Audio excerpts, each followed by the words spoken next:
갈라디아서 4장을 같이 살펴보도록 하겠습니다.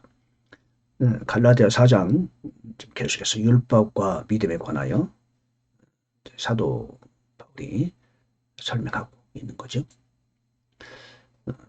4장 주제를 율법과 믿음으로 봤습니다.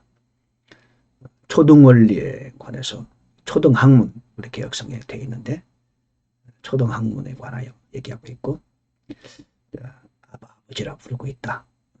영께서, 내 안에 계신 영이. 세 번째는 날과 달과 해와 때와 해, 절기를 지키는 문제. 오늘날에도 절기를 지키고 있잖아요.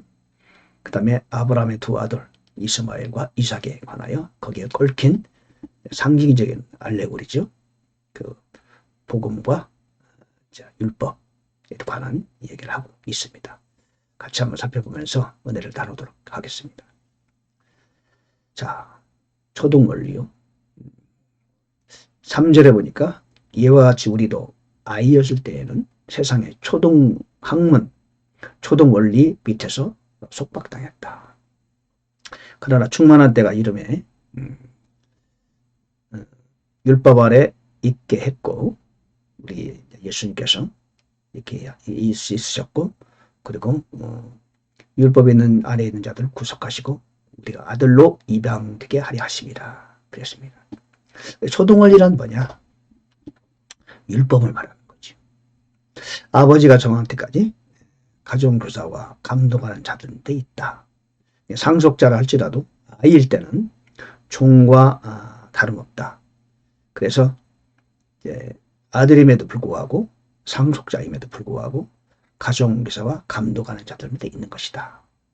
우리도 이와 같이 아이였을 때는 세상의 초등원리 밑에서 속박당했다. 그러나 때가 이르자 예수님이 오셔서 율법 아래 있게 하셨다가 이제 우리를 위해 구원의 역사를 일으키셨다. 율법 아래 있는 우리들을 구하겠다, 구원하셨다, 그런 뜻이죠. 다시 말해서 율법이라는 건 결국 초등원리에 불과한 것이다. 사실 초등원리라는 건 우리 초등학교 다닐 때, 초등학교는 중학교, 고등학교, 대학을 지나가기 위해서 당연히 거쳐야 되는 것이죠. 평생을 초등학교에 머무는 사람 없죠. 유치원을 가고 초등학교를 가는 이유는 더 위로 올라가기 위해서, 더 배우기 위해서, 성장을 위해서 거치는 과정이라 그거죠. 율법도 그런 뜻이라는 겁니다. 율법이라는 것이 이제 믿음과 복음으로 가기 위한 하나의 과정에 불과하시다. 근데 율법이 계속 머물러 있느냐? 이런 얘기를 지금 하고 있는 것이죠. 율법은 결국 초등 원리에 불과하다. 유치원이나 초등학교에 불과한 것이다. 유치원, 초등학교를 거쳐가면은 당연히 진학을 하게 되는 것이죠. 그걸 말하는 거죠. 예. 두 번째, 그래서 아버지라 부른다는 뜻은 무슨 뜻이냐? 너희가 아들이므로 하나님께서 자신의 아들의 영을 너희 마음속에 보내사 아버지라고 부르게 하셨다. 원문에는 단순히 부르는 게 아니고 cry 그랬어요. cry. 아바는 뭐고 아버지는 뭡니까? 아바란 이제 그 히브리어로, 근데 히브리어 아바가 아빠하고 비슷한 뜻이랍니다. 다정하게 부르는 아버지의 이름을, 명칭, 호칭을 아바라고 그렇게 했다고 그러는군요. 우리는 하나님을 아버지라고 부를 수 있지만 아빠라고도 부를 수가 있다는 거죠. 저는 어릴 때부터, 아기 때부터 아빠라고 잘 못 불렀어요. 저희 아버지께서 아기 때부터, 말 배울 때부터 아버지라고 부르라고 그래서 아빠라고 불러본 적이 없습니다. 이 아빠는 좀 다정한 호칭이죠. 아버지에 대한. 하나님은, 우리는 우리의 안에 있는 성령께서 하나님을 향하여 우리는 아빠라고 부를 수 있는 것이다. 그렇게 다정한 분이다. 그런데 어떤 조건이 있느냐? 우리가 아들 되는 조건으로 아들의 영, 성령님을 우리 안에 보내셔야 우리는 비로소 하나님을 아바 또는 아버지라고 부르고 또는 부르짖게 한다. 크라잉 한다는 거죠. 부르기도 하고 부르짖는다는 거죠. 그러므로 우리는 더 이상 종이 아니요 아들이니, 아들이면 그리스도를 통한 하나님의 상속자다. 초등 원리 안에 있을 때는 종과 같이 지냈다는 거죠. 아직 덜 컸기 때문에. 그러나 지금은 이제는 그럴 때가 아니라는 거죠. 이제는 내 안에 하나님의 성령이 들어오셔서 나 자신도 모르게 아바, 아버지라고 부른다는 것이죠. 이는 여러분, 하나님을 자연스럽게 아버지라고 부르려면은 내 안에 성령님이 오셔야 되죠. 성령님이 아니고서는 아들의 영을 통하지 않고서는 누구도 하나님을 아바, 아버지라고 자연스럽게 부를 수가 없는 거죠. 그럼 우리 아버지도 아닌데 아버지, 아빠 부를 수 있습니까? 아, 영화 촬영하는 사람들은 할 수 있겠네요. 그렇죠? 자, 우리는 나 자신도 모르게 자연스럽게 하나님을 향하여 아바, 아버지라고 부를 수 있다.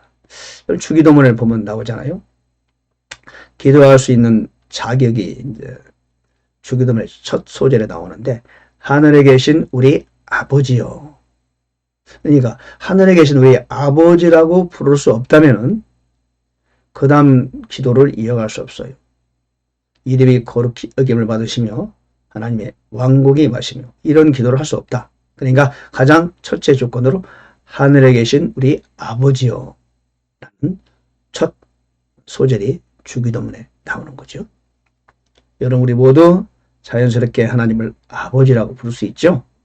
아빠라고 부르도 됩니다. 저는 가끔 아빠라고 부르기도 합니다. 하나님을 부르면서, 아버지를 부르면서 막 어떤 데는 막 웃음도 나오고, 막 저는 기도하다 막 웃어요. 자신도 모르게 박수도 치고 너무 좋아가지고. 예. 자, 세 번째는 날과 달과 해와 때. 10절에 보니까 너희가 날과 달과 때와 해를 지킨다. 개역성경은 때 대신에 절기와 해를 지키니 내가 너희를 위하여 헛되이 수고하였을까?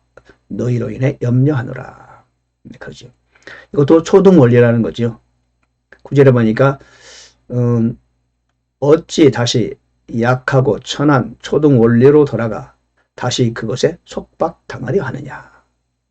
내가 당시 갈라디아 있는 교회 성도들이 날과 달과 절기, 해를 지켰다는 겁니다. 복음을 받아들이고 하나님의 자녀가 되고 구원받은 이후에도 다시 옛날로 돌아가서 할례를 받고 구약의 날과 달과 절기라 해를 지키고 그랬다는 거죠. 그건 다시 왜 천한 초등 학문으로 돌아가 다시 속박당하려 하느냐. 이런 뜻으로 지금 9절, 10절, 11절을 사도 바울이 말하고 있는 거죠. 저는 이게 이제 오늘날에도 적용을 한다면요. 사실은 그렇습니다. 이 부활절을 지키고 성탄절을 지키고 감사절을 지키고 그런 게 있잖아요. 사실은 그런 절기가 사실은 성경적이라고 말할 수는 없습니다. 좋은 거 아닙니까? 뭐 나쁜 거 아니죠. 그러나 그런 절기를 자꾸 지키다 보면은 우리가 자유를 잃게 됩니다. 하나님의 자녀들이 뭔가 지켜야 한다는 그런 마음가짐을 갖게 되고 그것이 사실은 율법적인 사고방식이다. 그럼 뭐 지키려면 부활절과 성탄절과 감사절만 지킵니까? 더 지킬 수 있죠. 얼마든지. 여기는 요즘에는 이렇게 고난주간도 지키고 그러는데 그러다 보면은 뭔가 우리를 이렇게 올가매는 뭔가 지켜야 되는 구약적 사고방식을 갖게 되는 거죠. 사실은 우리가 수요 예배 지켜야 돼요. 금요 기도 지켜야 돼요. 이거 지킨다는 그 마인드를 갖고 있으면 안 됩니다. 주일날도요. 주일 예배를 지키세요. 주일을 성수하세요. 그런 말씀을 보통 이제 목사님들 많이 하시는데 주일 성소, 주일을 성스럽게 시키자 이런 말은 성경에도 없습니다. 구약 때는 있었죠. 안식일을 지켜라. 그러나 신약에는 그런 말 자체가 비성경적인 사고방식입니다. 구약의 안식일이 신약의 주일 등 거 아닙니까? 그렇지 않습니다. 구약의 안식일과 신약의 주일은 전혀 다릅니다. 어떤 분은 또 이런 얘기 하더라고요. 구약의 할례가 신약의 세례된 거 아닙니까? No. 할례와 세례는 전혀 다릅니다. 뒤에 한자가 레자가 같으니까 같다고 생각할지 모르지만 아무런 관계가 없습니다. 구약에는 모든 절기에 관련된 것은 그 상징적인데 이미 다 이루어졌습니다. 그래서 주일을 지킨다는 그 발상 자체도 옳지 못합니다. 성경적이 아닙니다. 더 나아가서 꼭 주일날 예배를 드려야 되느냐 그런 것도요 옳지 않습니다. 어느 경우에는 토요일날 드려도 됩니다. 주일날 피치 못할 사정이 있어서 교회를 나갈 수 없다. 토요일날 모여서 드려도 됩니다. 평일날 드려도 되는 것입니다.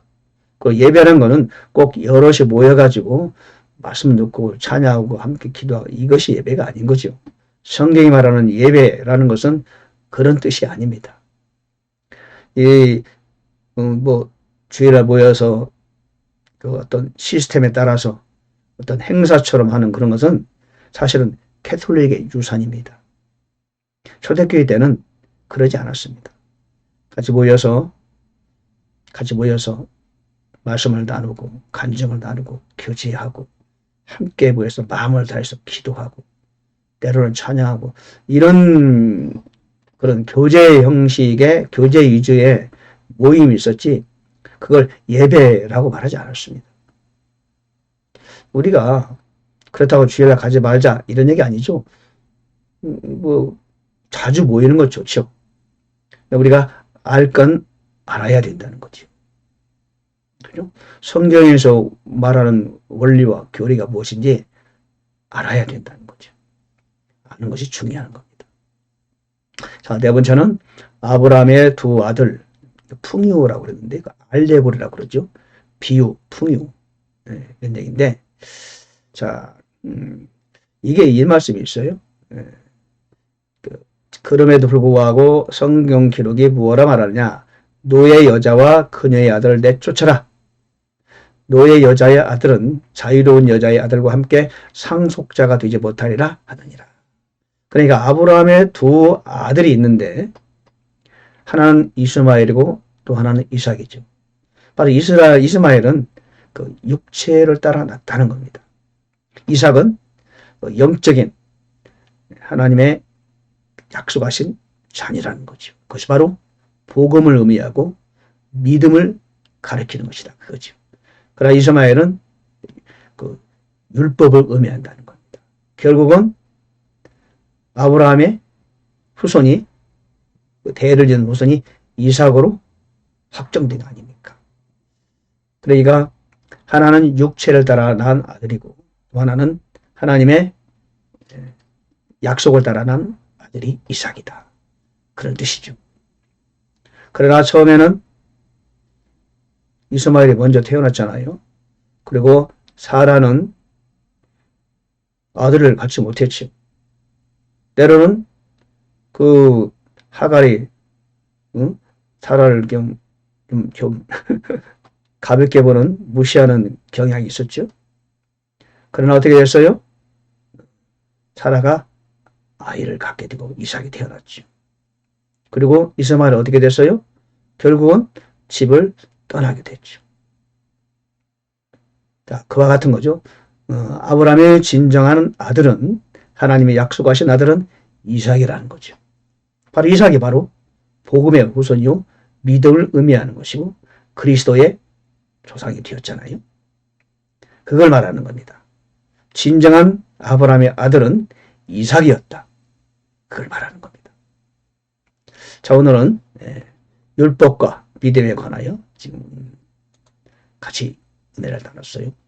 초등원리, 우리는 성령으로 인하여 아바, 아버지라고 부를 수 있다. 날과 달과 해와 때와 해를 지키는 것은 성경적이 아니다는 거죠. 그 아브라함의 두 아들은 바로 그걸 비유로 상징으로 말해주고 있다. 그런 오늘 교훈을 갈라디아 4장에서 우리에게 전해주고 있습니다. 자, 감사합니다.